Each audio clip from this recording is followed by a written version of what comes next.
Namaste. Welcome to the 6th edition of the Global Festival of Oneness, celebrating the life and works of Ādi Śaṅkarā, organized by Indica Moksha. My name is Anuradha, and I'm the host for this session. Let us start with a prayer. Sadashivasamarambham Śaṅkarācārya madhyamam Asmadacārya paryantam Vande Guru Paramparam. We are very pleased to have with us Vidwan Karthik Sharma, who is going to talk on the subject Ishvara as the dispenser of the fruits of action. Before we get on to the talk, I'd like to introduce the speaker. Karthik ji is assistant professor at Chinmaya Vishwavidyalaya, Kochi, Kerala. He completed his graduation and post-graduation Advaita Vedanta from the Madras Sanskrit College, Mylapore. He then completed his traditional studies in Advaita Vedanta under K.S. Maheshwaran Nambudiri's guidance, completing all the 15 levels of exams, followed by the Mahapariksha in Advaita Vedanta at the Kanchi Vedanta Shastra Sabha, Tenali. He also learned Tarka Shastra in traditional style under Dr. K.E. Devanathan and Vedanta, advanced Vedanta text under Mahamahopadhyay Dr. Mani Dravida Shastrigal. Karthik ji has participated as a resource person in several Vakyartha Sadas, seminars, debates. He was honored with the Golden Ring by the Mahasannidhanam Sringeri Mutt in the year 2019, and he was also awarded the title Advaita Vedanta Ratnam by Kanchi Matha in 2019 and Advaita Vedanta Vidhan Manihi by Indic Academy in 2021.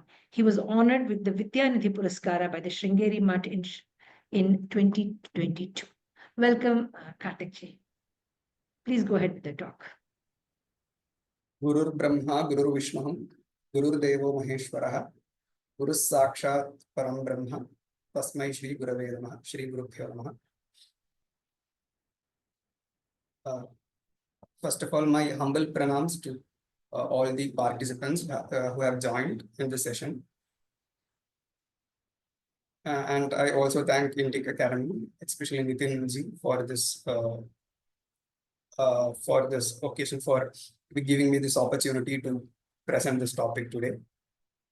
So the topic that I have chosen is Īśvara as the dispenser of fruits of actions. So basically what I intend to present is this. This topic is something which is discussed in many of the scriptures of Advaita Vedanta, or rather in many of the philosophical texts, Indian philosophical texts.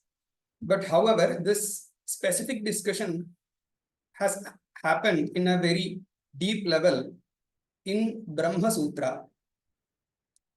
And Bhāṣyakara has also commented extensively on this topic. Bhāṣyakara has very effectively, Ādi Śaṅkarā has very effectively presented or compiled or presented all the arguments that is possible from the side of the purvapakṣa, and has tried to or has refuted all the arguments and also presented the siddhantic view in a very elucidated manner.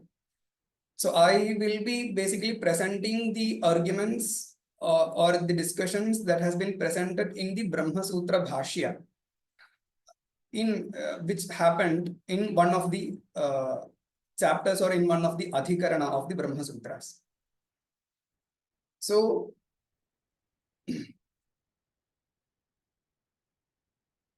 in Brahmasūtras, I hope that there will be some individuals who might have joined who are not acquainted with the structure of Brahmasūtras.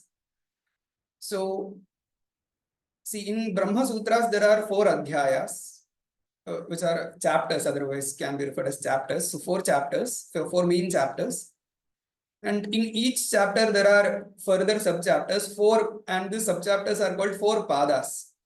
And in each chapter we have 4 subchapters, so making it a total of 16 subchapters. So the numerical, the number of pādas is consistent in each adhyaya, it is 4. And in each padas, in each subchapter, there are adhikaranas. So the word adhikarana is referring to a specific discussion which follows a specific method. So basically there are 199 discussions, or you could say 199 debates that has happened in entire Brahmasūtras. And in each adhikarana, so one thing that you may notice is that the number of adhikaranas in each subchapter or in each adhyaya is not consistent. It may vary. It surely varies. It varies. And also in each adhikarana, there will be sutras. So in total, there are 555 sutras. And same is the case when it comes to sutras, that the number of sutras is also not consistent in each adhikarana. It might vary. There are some adhikaranas where there is only one sutra. In some adhikaranas, there would be 2 sutras. In some adhikaranas, there would be 3 sutras, 10, 11, 12. So the number also will vary. This is the basic structure of Brahmasūtras. At least you should be acquainted with at least this basic structure of Brahmasūtras before the discussion. Then the specific adhikarana that I'm referring to for my today's presentation would be the Phalādhikaraṇam. And this adhikaranam comes in the 3rd adhyaya, 2nd subchapter, and 8th adhikarana. So there are, as I said before, there are 4 adhyayas in Brahmasūtras. The first adhyaya is called Samanvaya adhyaya. The second adhyaya is called as Avirodha adhyaya. The 3rd adhyaya is Sadhana adhyaya, and the 4th adhyaya is the Phalādhyaya. So the 3rd adhyaya is Sadhana adhyaya. Sadhana refers to course. So whatever discussions that is related to the course of the moksha is being discussed in the 3rd adhyaya. In the 3rd adhyaya, there are as I had said, the number of padas are consistent. So in the 3rd adhyaya, there are 4 subchapters. So in the 2nd subchapter, there are 8 discussions that has happened. So 8 discussions or debates. And the last discussion that has happened in the subchapter is Phalādhikaraṇam.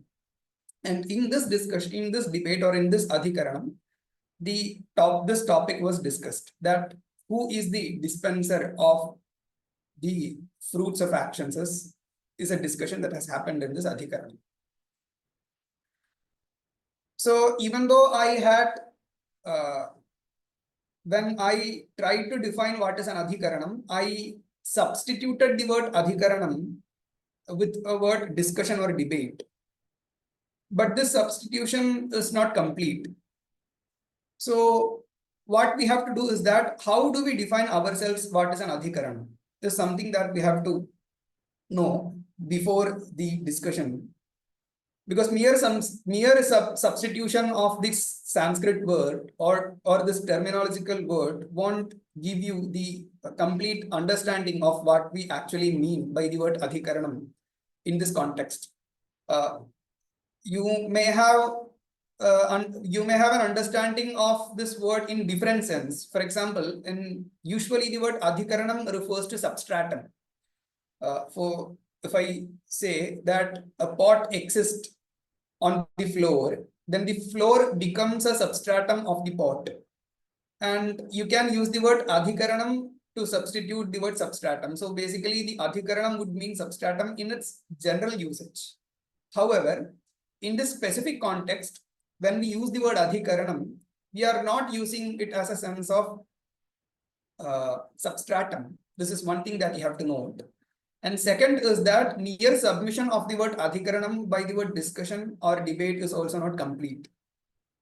So the best way to understand a terminologized word in a particular domain would be to understand what is the definition that is given to that word. So it is a defined word. It is a defined terminological word. So this is a verse which is very popular, which defines what an adhikarana is. Vishayo vishayaschaiva purvapaksha tadhottaram prayojanam sankatischa pranchodhikaranam viduh is the verse. So what this verse says, it says that the wise has been defining, or the wise defines, the wise or the Vidwan, they define the adhikaranam as with 5 components. What are those? First is the Vishayaha. So Vishayaha refers to the topic. Then Vishayaha. Vishayaha is a synonym for the word Samshayaha. You would be acquainted with this word Samshayaha, which is a word which is in almost all of our local languages. So Samshayaha means doubt, and Vishayaha also means doubt. So Vishayaha is a synonym for the word Samshayaha. It is only that the prefix is different, but the root is the same and the meaning is the same. So Vishayaha, V is the upasarga or the prefix here. Samshayaha, Sam is the prefix. That is the only difference between these two words. Otherwise, the meaning is the same. So Vishayaha refers to Samshayaha, which means the doubt. And purvapaksha. Purvapaksha has the prima facie. So whenever we start a discussion, there would be a position which would seem as true apparently, which might be seen as an apparent truth. But on further discussion, we have to conclude that this is not a position that that is not correct or not valid. So that position or that opponent's position, which may appear as true, is called the purvapaksha. So purvapaksha. Tadhottaram. Uttaram refers to uttarapaksha, which means the reply. In its exact translation, we have to say uttaram or uttarapaksha means the reply. But here it's not just the reply, it is the reply of the siddhanta. It's the doctrinal position that has been taken against the purvapaksha. So uttarapaksha is not just mere reply, but it is the reply that we are concluding as a doctrine or a tenet. So uttarapaksha refers to siddhanta, the doctrinal position that we have taken by completing the discussion. That's what we mean by the uttarapaksha. Then the prayojanam. So the prayojanam is what is the outcome once the conclusion has been drawn, and it would be different for the purvapaksha and the siddhanta. So this is basically the idea.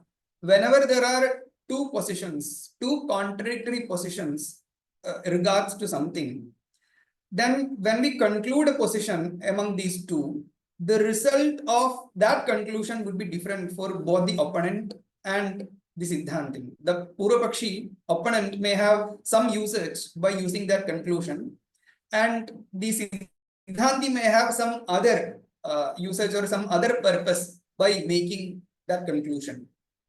So prayojanam is what it refers. So it is the prayojanam, it is the fruit of the either purvapaksha or the siddhanta. So basically, whenever we have to identify a prayojanam of a particular adhikaranam, we have to show that this is the prayojanam of the purvapaksha and this is the purvapaksha of the siddhanta. So prayojanam would be different for the purvapaksha and the siddhanta. Otherwise, there is no meaning to have a discussion if there is no any desired outcome after the conclusion. So prayojanam is also an important component to have a discussion or a dialogue. And then comes the sangatihi. So sangatihi refers to the connection. Even though there are many connections and it is an elaborated topic to discuss as well. I would only say this much to initiate the discussion. Here sangatihi means connection between two adhikaranas, two discussions. So basic assumption that is followed in adhikarana style of writing scriptures is that whenever a discussion happens, this discussion should be related to the previous discussion. So for example, if there are 199 discussions in the adhikaranas in the Brahmasūtras, each subsequent adhikarana, if the second adhikarana should be connected to the first adhikarana, in what way?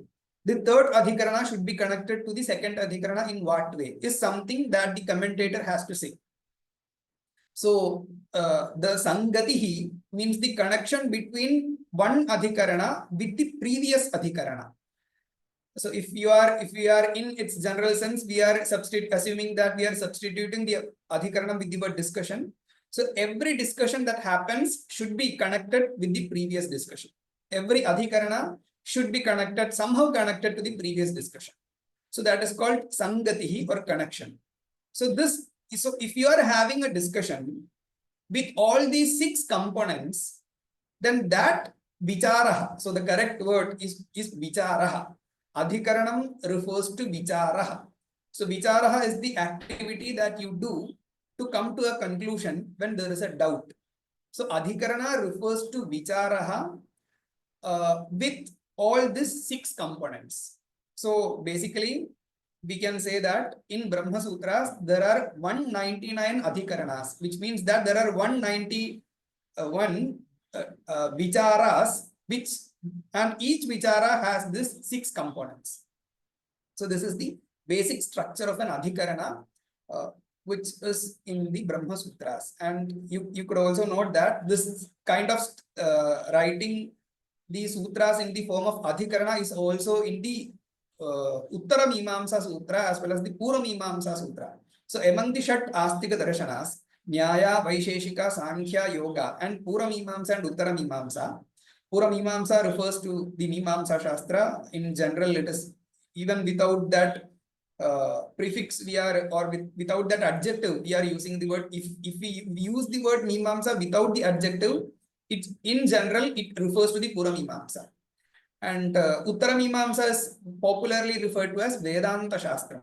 So in the Vedanta Shastram or Uttara Mīmāmsa, in the Pura Mīmāmsa, the sutra scripture follows the adhikarana methodology.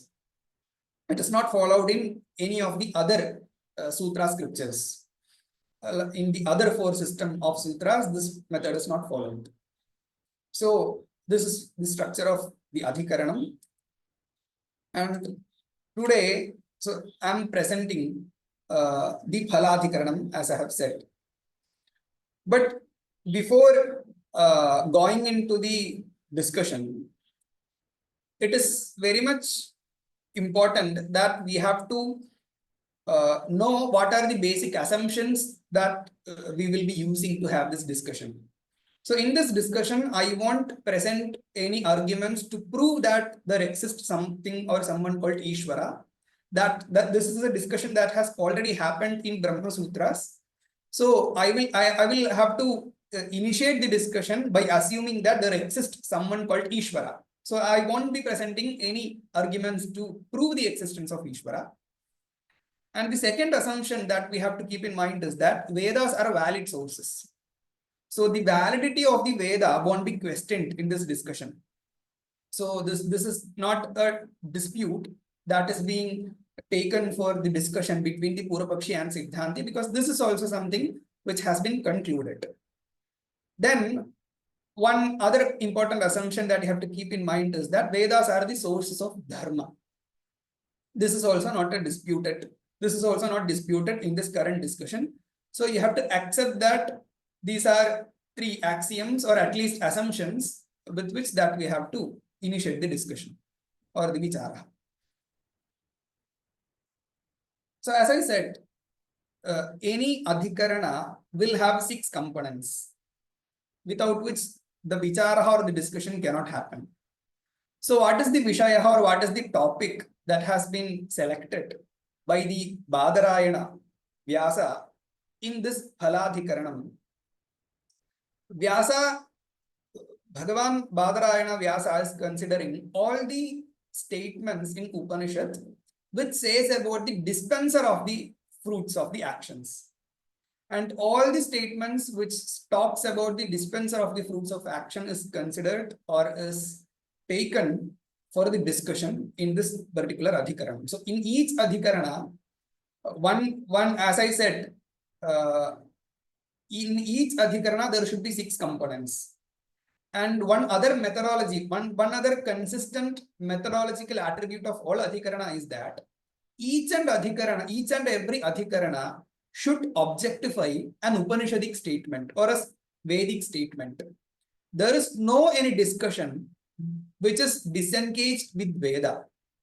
So Shruti Sangatihi is very important. Or the Shastra Sangatihi is also very important, which means that each and every adhikarana, whatever discussion that happens in each adhikarana, that discussion should be related to the Veda. If that discussion is not related to Veda, then that is not something that we have to discuss in the Brahmasūtras. So if that is the assumption, or if that is the basic methodology that we adopt to have discussions in this particular sutra scripture, Brahmasūtras, then this adhikarana also should objectify or should consider the Vedic, one of the Upanishadic statement or one of the Vedic statements. So what kind of specific Vedic statements? There are many Vedic statements. So in specific, we are considering those statements which says about the dispenser of the fruit of actions for the discussion. To have a discussion in Brahmasūtras, it is very important that there should be a doubt. Without a doubt, a discussion is not initiated by Vyasa in any adhikaranas. See, you have to understand one of the major distinction between the sutra style of scriptures or the Brahmasūtra Bhāṣya and the Upanishad Bhāṣya. So see, in Upanishad Bhāṣya, when Śaṅkarācārya has commented, Śaṅkarācārya merely stated the meaning of the Upanishadic statement. He did not try to validate if this is the only possible way of commenting those particular Upanishadic statement. That is not a discussion that has happened in Upanishad Bhāṣya extensively. But when it comes to the Brahmasūtra, what you have to understand is that each and every Upanishad statements are not considered for discussion, but only those statements where there is a possibility of a doubt, those kind of statements are being considered for discussion. So whenever we take a statement for the discussion in Brahmasūtras, there should be a doubt so that we could initiate a discussion to remove that doubt. Basically, I myself have given a talk on this topic in the Indic Academy platform itself, but the talk is in Sanskrit. So there is a clear methodological difference between the Upanishad Bhāṣyam and the Brahmasūtra Bhāṣyam. Anyway, so if there is a doubt, then how the doubt happens? See, a doubt would happen regards to something when there are some contradictory attributes. When two contrasting or contradictory attributes are identified, and when it is not possible for us to validate or to refute any of this contradictory position, then we will be in a position of doubt or ambiguity. Because these two attributes are in contradiction and are not refutable as well. If that is the case, then the doubt arises. So specifically, when it comes to the dispenser of the fruit, there is a high possibility of a doubt. Now, what is the doubt? Who is the dispenser of the fruit? Is it Īśvara or the karma? Is a doubt that is possible. Because if you look at some statements like Atma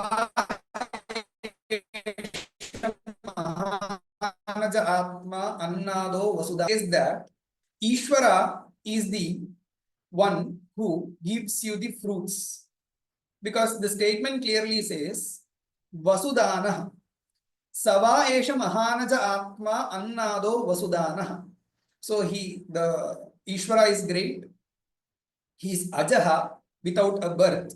Annadaha, eater of food, whatever that it means. Vasudanaha. Here Vasudanaha refers to what? Vasu means wealth. And Vasudanaha means who gives the wealth. Giver of the wealth.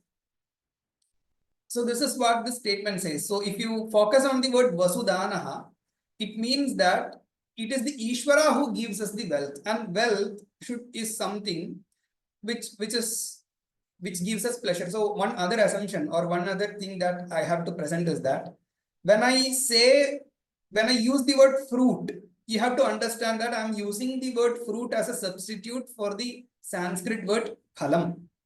So what is phalam? What I mean? So the phalam is either the sukha-sākṣātkāra or the duḥkha-sākṣātkāra. Sukha means happiness and dukkha means sorrow. So sukha-sākṣātkāra means direct experience of the happiness or the direct experience of the sorrow. These are the two specific outcomes, results that I refer by the word fruit. So basically the doubt that we have considered for this particular discussion would be, who is the dispenser of the direct experience of happiness or the direct dispenser of the direct experience of the sorrow is the doubt that we have. So clearly, if that is the fruit that I mean, or what the Bhāṣyakara means by the word fruit, then of course by the word vasudhanaha, that statement clearly says that it is the Īśvara who is the giver of the sukha-sākṣātkāra or the duḥkha-sākṣātkāra, because it clearly says that he is the giver of the wealth, and wealth is something which gives to the experience of the sukham. So by this, and there are numerous other statements which says the same thing. Only I have taken one statement from the Upanishad to illustrate doubt. So there are many other numerous statements which explicitly says that Ishvara is the giver of the sukham or sukha-sākṣātkāra. And the other statement would be Ramaniya Charanaha Ramaniyam Yoni Mapadyante Kapuya Charanaha Kapuyam Yoni Mapadyante is one other statement from the Chandogya Upanishad, which says that, see, based on your good work, you will attain a good birth. Ramaniya Charanaha, good actions. Charana means actions. Ramaniya Charanaha, good actions. They will attain good birth. Ramaniya Yonihi. Kapuya Charanaha, who performs the bad actions, they would perform fruit accordingly, is the statement, is the meaning of the statement. So this statement very explicitly states that now who dispenses the sukha-sākṣātkāra and duḥkha-sākṣātkāra? It is the karma. And there are many other numerous statements which say the same thing or which state the same tenet. So if this is the case, then of course there is a contradiction, because some statements expound that it is the Īśvara who dispenses the fruit, and there are other statements which says that it is the karma which dispenses the fruit. So if this is the doubt, then the purvapaksha which is presented is this, that it is the karma alone is the dispenser of the fruit. And this is the purvapaksha of Jaimini. Jaimini is the sutrakara of the Puramimamsa. So as I said before, there are 6 systems of astika darshanas. Among them is the Puramimamsa. And the sutras of Puramimamsa are authored by Jaimini Maharshi. And Jaimini Maharshi's position is presented as purvapaksha in this adhikarana. And what Jaimini Maharshi says is that it is only the karma which dispenses the fruit, not the Īśvara. Why so? Because Jaimini Acharya says that by analyzing the Vedic statement and also by employing reasoning to those statements, this is the only conclusion that to which that we could arrive at. So to this, what is it that we have to do is that you have to compare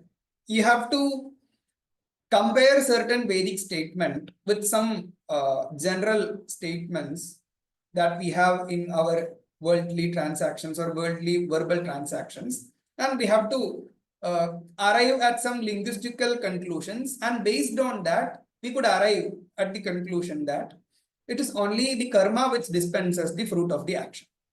So I want you to consider a statement as vriksham chinattu. So vriksham chinattu means cut the tree. So the chinattu is an imperative verb which is trying to, or that linguistical word or that usage has the potency to instill an action to the listener. So it is an imperative verb, chinattu, which is in the lot lakaraha. So lot lakaraha in Sanskrit is an imperative verb. Whenever we have to perform an action, then there are 3 expectancies that has to be met. So one expectancy would be what is the result. The second would be what are the means. And the third expectancy would be how to operate. If we don't know what is the result of my action and how to perform and how to achieve that result, what are the means to achieve that result, and how to operate upon that mean to achieve that result, it is not possible for the inner effort to materialize into action. So these three expectancies has to be met. So specifically when it comes to the statement Vriksham Chinattu, when someone is trying to instill an action in another person, then the person who listens to that statement will surely have three expectancies. Now, what is the result of this action? Of course, it is to cut the tree into two parts. So division of tree is an outcome that he should know, otherwise he wouldn't perform that action. And what is the mean by which that he has to perform? By the axe. Then how he is supposed to use the axe to achieve this particular result? By lifting up the axe, striking it down and repeating the same. So in this method, by using the axe as a mean, it is possible for this person to achieve this result. This is a specific observation that you could do when it comes to the specific usage of the imperative verb, when it comes to the specific statement Vriksham Chinattu. Then using this as one of the example for observation and also considering similar imperative verbs, you can generalize this concept. So philosophy is all about abstraction and generalization. So when you observe this kind of specific linguistical usage and you abstract it and then you generalize it, then we can make a general statement based on this abstraction that whenever if a person A has to instill an action in a person B, then he has to make sure that three expectancies are met. That what is the result of the action, what is the mean by which that result is achieved, and what is the method that has to be employed so that this particular mean would give this particular result. So if this is a general conclusion that you agree, then one other observation that you could, or one other conclusion or one other thing that you could observe is that there is a cause and effect relationship between the result and the mean. So one expectancy is what is the result. And if that expectancy is met with some entity called result, the second expectancy would be what are the means. So this expectancy would be met by some other entity. Assume that the result is A and the means is B are the two entities which is used or which fulfills these two expectancies. Then you have to agree that there is a cause and effect relationship between the means and the result. That is why he would adopt that mean to achieve that particular result. In this case, it is the axe. If axe fulfills the second expectancy and the division of the tree into two parts is the entity or yes, I would say entity which would fulfill the first expectancy, then there is a cause and effect relationship between the axe and the division of the tree into many parts. I hope this is agreeable. So if this is agreeable, if this generalization, generalized statement when it comes to the specific comparative, linguistical analysis of specific usage of imperative verbs is agreeable, then you have to apply that logic or that linguistical analysis or the conclusion to the specific statement which is in the Veda, which is Swarga Kamo Yajeta. So Swarga Kamo Yajeta means that who is desirous of Swarga, a person who wish to achieve the Swarga should perform the yaga. This one statement. This is just for illustratory purposes. It is not just for the yaga.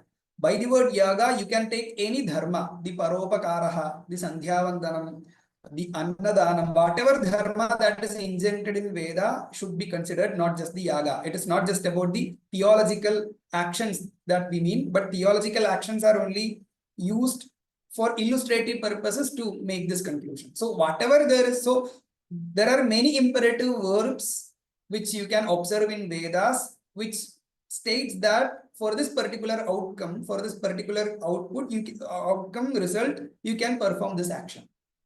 And one of the such action which is injected in Veda is the yaga. And for applying the logic or to come to a conclusion, I am taking this statement, not I am, the Bhashyakara himself had taken this example of Swarga Kamo Yajeta. So whoever who wished to achieve this Swarga may perform the yaga. So again, there is an imperative verb here called Yajeta. So we have, though of course there will be three expectancies. What is the result of yaga? What are the means of yaga? What are the means to perform that result, and how to operate upon it? So, so only if these three expectancies are met or fulfilled by some entity, then only it is possible for the inner effort to materialize into an action. So of course the result would be the Swarga, and the means would be the yaga. And there are other methods which are also injected, which is not relevant for this discussion. So the only point that you have to focus would be about what is the result and what are the means. So in this case also, the Swarga is the entity which fulfills the first expectancy. Yaga is the entity which fulfills the second expectancy. And if the earlier linguistical conclusion is agreeable, then you can apply it here. Then you have to agree that there exists a cause and effect relationship between the Swarga and the yaga. If that exists, then what is the implication or what is the conclusion that you can arrive at? Karma is the dispenser of the fruit, because as I said, even though the specific example is yagaha that I have taken, the word yagaha is only a representation of all the dharma. Dharma is a very big basket. Sometimes the dharma would mean some interpersonal relationship. Sometimes it would only mean some very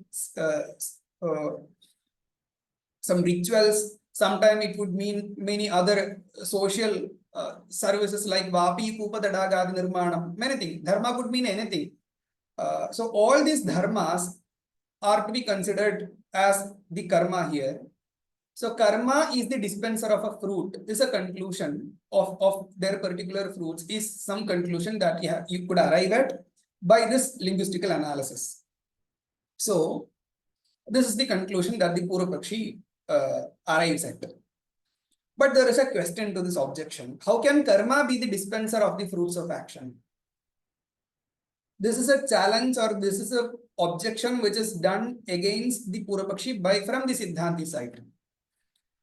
What is the intent, or what is it that siddhanti mean when he presents this objection towards the purvapakshi? See, this is what the siddhanti thinks. See, whenever a cause or a causal condition should materialize into its effect, then before the effect happens, then the cause should exist, isn't it? I hope that you agree to the first premise that is being presented here. A cause must exist immediately prior to its effect in order to produce it. If the effect is to eat, to remove the hunger, and to remove the hunger, if you have to eat the food, then that eating of the food should exist prior to the removal of the hunger. Then only that eating of the food would lead to the removal of the hunger. If you have to prepare a food, then the materials that are required should exist. We in simple examples, if you analyze, you could come at this conclusion that the first premise is true. So if you agree to the first premise, then the second premise is that karma is momentary and ceases to exist when it is performed, isn't it? Whatever dharma that we are performing, it is very momentary in nature. And we agree that this karma would fructify in the next janma. So only once this body ceases to exist, you will achieve the swarga, is the assumption that we have, which means that the karma is momentary and the karma does not exist during the fructification of the swarga. If that is the case, if you also agree, so if you assume that the second premise is also true based on your assumption, then the conclusion is that momentary karma cannot be the cause of a future outcome. So how it is possible for the Jaimini to say that karma is the cause for the future outcome is the objection from the Siddhanti side. To this, the Purvapakshi says that, see, this is the argument that is being presented by the Purvapaksha. see, Vedas are the sources of valid cognition is an assumption. As I said before the discussion, that is an assumption that you should agree. Then the second premise is that Vedas expound the cause and effect relationship of yaga and swarga, which is also acceptable because I have demonstrated it using the linguistical analysis. Third, yaga is momentary, which is very clear because if you do perform a yaga, you take an example of Agnishtoma yaga, Soma yaga, which is only performed for the 5 days. Some Yajamana would do it in mid-30s. Then he would achieve the swarga after his death. Then the yaga is a very momentary action which has already destroyed. How this yaga can give a fruit after his death?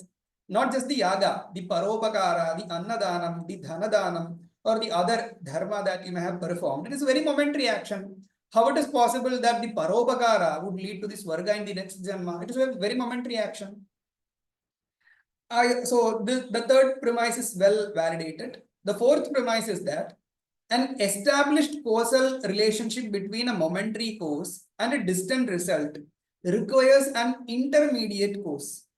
I hope the fourth premise is agreeable as well. See, whenever there is a cause and if the effect is futuristic in nature, then there should be something which happens in between that cause and the effect, which leads to that outcome, particular outcome. Assume that we are switching on a switch or hitting on a switch and the fan rotates. Then if there is any delay, then that delay before that effect is materialized and before the effect is operated, there is something, an intermediary cause which happens in between. And if you look at any if you take any such examples where the effect is delayed a little, then you should accept that there is something which happens in between so that this particular cause leads to that particular result. So if this is the conclusion that you arrive at, then we have to accept that since the yaga is a cause for the swarga, because the Veda says so, and the Veda is a valid source, you have to accept that there is an intermediary cause. And this intermediate cause is referred to as adrishtam or the apurvam in the Mimamsa tradition, or not in Mimamsa. The word adrishtam is widely used in all the 6 philosophical systems. And apurva is a specific word which is used in Mimamsa Shastram as well. But it is acceptable even in other philosophical systems. And this is very well specifically classified into punyam and papam, which is also very popular terminology. So what basically Jaimini says is that the yaga is the cause, swarga is the effect. Its cause and effect relationship is expounded by the Veda, and Vedas are valid sources. Therefore, you should agree that there is an intermediary cause. So if there is an intermediary cause, then for the convenience of linguistical usage, we are assigning the word apurvam or the adrishtam to that intermediary cause. So we have to accept that there is an intermediary cause which explains or which justifies the cause and effect relationship. Therefore, that argument does not make an issue to our conclusion. Then the purvapakshi advances his argument. Now, the first argument that I had presented of the purvapakshi was to defend himself from the objection of the siddhanti. Now, what purvapakshi basically says is that, see, it is not possible for the Īśvara to be considered as the dispenser of the fruit, because see, if the effect is diverse in nature, then the cause also should be very diverse in nature. If you look at the first premise, if there is diversity in the effect, there must be corresponding diversity in the cause, isn't it? If the food that we prepare is very diverse in nature, then there should be some difference in the cause that we use, because of which there is a change in taste or texture or for its appearances, because of its appearance as well. So if there is a diversity in the effect, then there should be a diversity in the cause as well. But when it comes to Īśvara, the Īśvara is something which is uniform, changeless, and devoid of diversity. This is according to the Advaita Vedanta or the Vedantan. This is an assumption that they have. So if the Īśvara, so there is no chance for a diversity in Īśvara. It is uniform, changeless, and devoid of diversity. If that is the case, then how can the Īśvara be considered as a cause for the pleasure and the pain? Because the pleasure and the pain is so diverse for different individuals, and Īśvara cannot be a single entity which can be considered as a cause for this diverse effects. Then the third argument that purvapakṣa says is that, see, for this reason as well, Īśvara cannot be considered as a dispenser of the fruit, because sentient beings have raga and dvesha. Is something which is acceptable. There is no any sentient being who does not have any desire or aversion as well. But Īśvara, so this is an assumption I hope that you would agree to.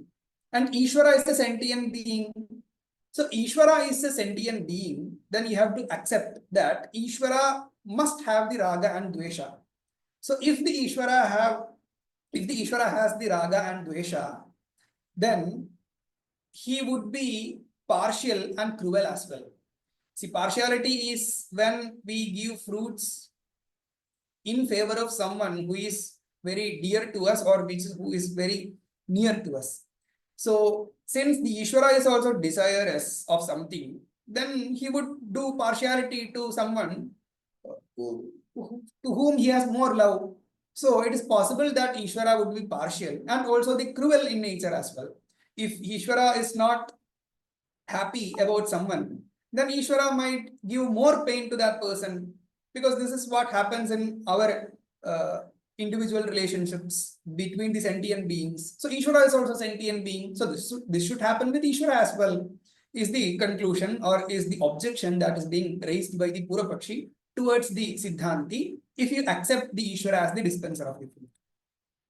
Then again, the purvapakṣa advances his argument by stating that, see, if Īśvara alone is the dispenser of the fruit, independently of the karma, then the karma has no causality.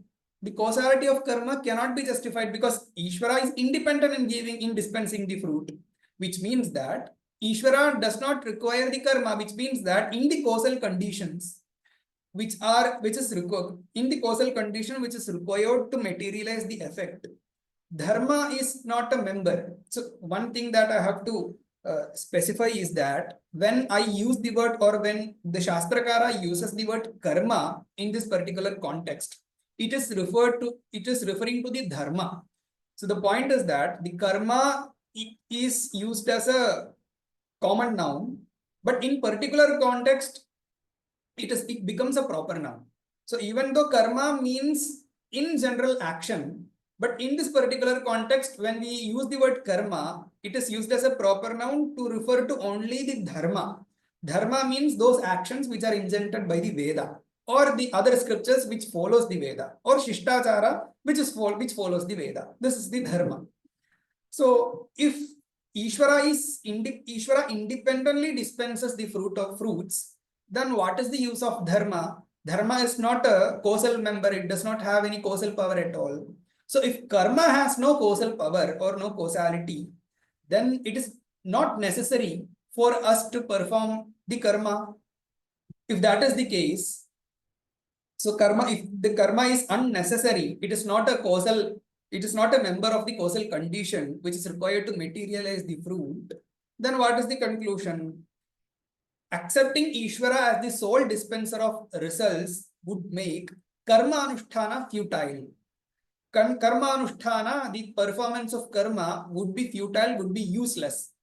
You cannot say that let it be useless, because the Veda intends this. So if Veda intends this, there should be some purpose. Otherwise, Veda would be apramanam.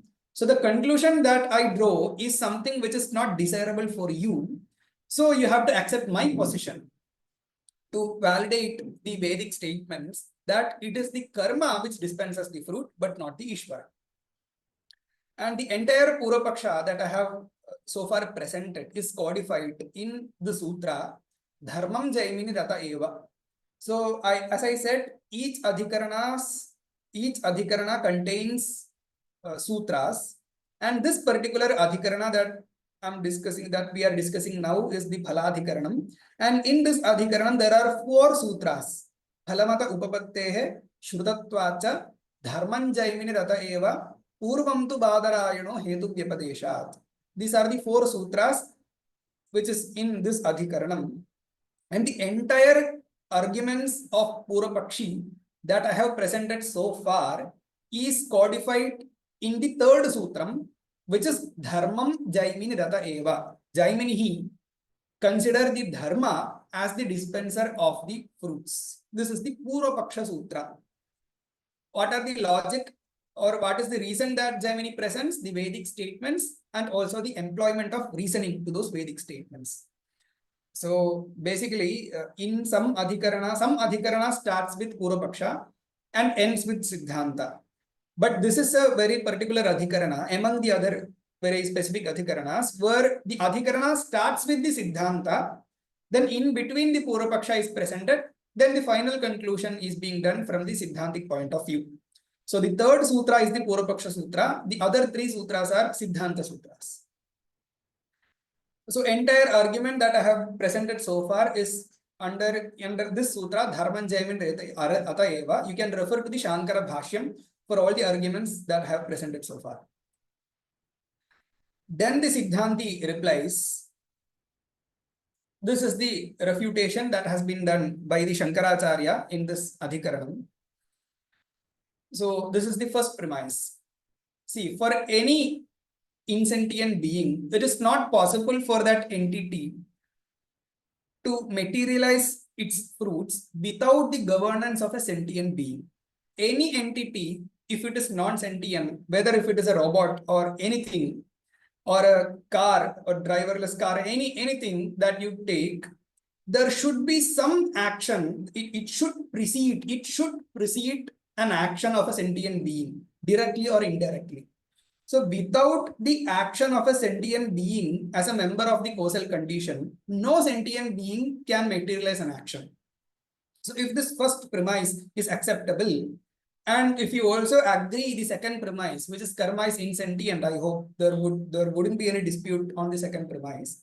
So if these 2 premises are acceptable, if the truth value of these 2 premises are acceptable, then the conclusion that we can draw from these 2 premises are, since the karma cannot function independently because it is a non-sentient being, there should be a sentient being which governs the karma and who dispenses the results of the karma. So we have to accept the existence of a sentient being so that the karma's causality as injected by Veda is justified. And that sentient being, we are giving a name, or we are giving for the purpose of for the linguistical usage, for the verbal transaction, we are assigning the name of Īśvara to that sentient being. Now, the Īśvara is something which is already established by the Vedic statement. As I have said, this argument might appear as if I am trying to prove the existence of Ishvara, but that is not the case. Ishvara is someone who is already accepted by the Vedic statement or by the arguments which are presented in the Brahmasūtras, in other adhikaranas. And whoever that Ishvara who is already established as the universal creator of the whole world, he is to be considered as the dispenser of the fruit as well. So far in the other adhikaranas like Adhikaranam, Ishvara has been already established as someone who is the universal creator of the universe, who is omnipotent, who is omnipresent. And that same Ishvara who has been established as a sentient being should be considered as the dispenser of the action as well, is the conclusion that is drawn from this premises. The effort is not to prove the existence of Ishvara for some reasons. So what is the implication? The implication is that Ishvara is the intelligent dispenser of the fruit of actions, but he does so in accordance with the apurva generated by the karma. So the point is that whatever that purvapakshi has presented, that the causality of karma is to be justified by accepting the apurva or the adrishta, that is something which is agreeable to us. So this entire argument that I presented of the siddhanta is codified in the first sutra, which is phalam ata upapattehe. Phalam ataha, the fruit comes from ataha, asmat, from him, who is the Īśvara. Ataha means from this Īśvara. This Īśvara was also discussed in the previous adhikaranas as well. So, Brahmasūtrakara is Vyasa, Bhagavan Badarayana is using a pronoun ataha to refer to the Īśvara. So, Asmat, from him, from this Īśvara, the bhalam, the fruit of actions would be dispensed. Why? Upapattehe. Upapattihi refers to reasoning. Because of the reason that has been presented, the argument that has been presented, this is the logical conclusion. This is the only possible logical conclusion that you could arrive at. Also, Shrutatvacha. So there is no doubt that to doubt this reasoning, because the Īśvara is someone who is already established, Shrutatvacha, and that same Īśvara is also heard as Vasudhanaha. This statement is something that I have already presented. So Vasudhanaha means the giver of the wealth. So if you combine this statement along with the argument that has been presented, this is a position that you have to accept imperatively, invariably. And there is other fourth sutra, which is in the Siddhanta Sutra, which is also the Siddhanta Sutra, which says that Purvam tu Badarayanaha Hetu Vyapadeshat. So among these two positions means that one position is that karma is the dispenser of the fruit, and the second position is that it is the Īśvara who is the dispenser of the fruit, but only accepting the apurva by considering the karma. This position is acceptable to the Badarayana. Badarayana, he is referring to himself in this sutra, is something very interesting. So Badarayana is the Sutrakara, Vyasa, another name of Vyasa, and the Badarayana is referring to himself in the sutra. So Badarayana, who is me, the Sutrakara, this position is agreeable to me. Which position? The first position, Purvam tu, the first position that has been presented in this Adhikarana. And what is the first position? It is of Ishvara, because as I said, this Adhikarana starts by stating the siddhanta. So the siddhantic position, which is that the Ishvara is the giver of the fruit, is a position that is acceptable to me. And while commenting this sutra, Bhāṣyakara had quoted two statements. One is Esha hyeva sadhu karma karaiti tam yamebhyo lokebhyo unninishate. Esha hyeva asadhu karma karaiti tam yam adhonninishate. So Īśvara makes them to Īśvara, he is the one who makes him to do good deed, and based on his good deed he will give the fruit, which are the worlds. This is the statement. The other statement is from the Bhagavad Gita. Yo yo yam yam tanum bhaktaha shraddhayarchitum ichhati tasya tasya chalam shraddham tameva vidadhamyaham sataya shraddhaya yuktaha tasyaradhana mihate labhate cha tatah kaman mayaiva vihitan hitan. So it is very clear, mayaiva vihitan hitan, as ordained by me, they are achieving the results. So this two statements, one statement is from Upanishad, the other statement is from Bhagavad Gita. Both these statements explicitly states that it is the Īśvara who is the dispenser of the fruit, but not the karma independently. So basically, purvapakṣa had four conclusions. One is that the apurva is the intermediate cause. The other is that Īśvara cannot be the cause of diverse effects. The third one is that Īśvara will have the partiality as well as the cruelty. Īśvara would be very cruel. And the fourth argument was that the karma anusthana will be futile. Now, these four conclusions, which has been drawn by the purvapakṣa, is now stand refuted. Why so? See, the first conclusion is acceptable to us, that there exists apurva, which is an intermediate cause, is something which is acceptable to us.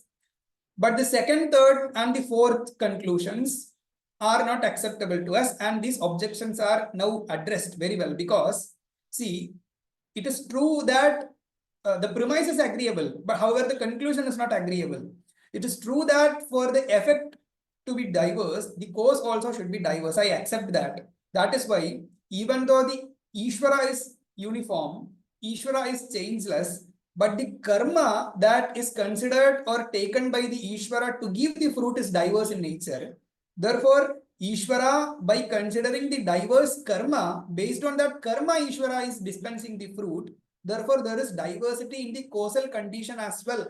Because one causal condition is diverse, even though the Īśvara is one causal condition which is uniform for each dispensation of the karma, for the fruit, but the karma is itself diverse. Therefore, the second objection is not creating any issue. And there is no question of partiality and cruelty as well, because Īśvara is giving fruit based on the action that they have performed, not because of any independent desire that Īśvara has. Therefore, there is no question of partiality and cruelty as well. This is the only statement that I would make as for now because of the lack of time. Then I will conclude within 2 minutes. And the fourth conclusion is the karma-anusthana is futile. That is also not an argument that stands, because we accept that Īśvara dispenses the fruit, but only by considering the apurva. So the apurva as injuncted or as postulated by the Vedic statement is something that we agree to. Therefore, the validity of the Vedas are also not in question here. Therefore, the conclusion that we have made so far, that Īśvara dispenses the fruit, but only based on the karma, is a position which does not contradict with the validity of the Vedas. So that is also not an issue. And if you come out of the so as I have presented so far, the entire discussion happens as a dialogue between the purvapakshi and the siddhanti. And there are many positions that has been refuted, many positions that has been concluded. So if you want to come out from the dialogue form of the discussion and look at what are the conclusions that we have to keep in mind based on the siddhanta, then these are the 6 main things that you have to keep in mind. That Īśvara is the intelligent dispenser of the results, and karma produces the apurva, not the fruit directly, is a position that has been presented by the purvapakshi, which is also agreeable to the siddhantin.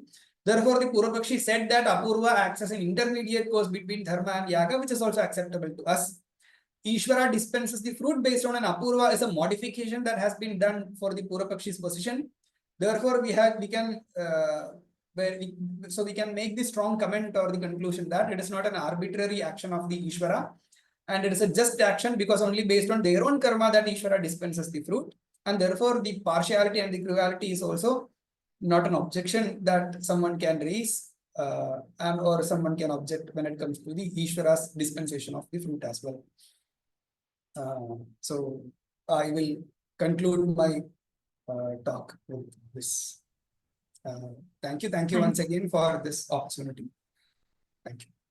Thank you, Karthik ji, for this wonderful talk. I wish we had more time, because you gave us many pointers to think that it's not just our karma alone, which of course determines, but there is another factor which puts all this karma phala into action, and highlighting the importance of Īśvara in our lives. Viewers, we have many such wonderful sessions. Tomorrow at 7 a.m. India time, we have a talk by Ananda Ganesha on Advaita Bhakti in the words of Śaṅkarācārya. So please do join us and benefit from this wonderful knowledge. Thank you and good night.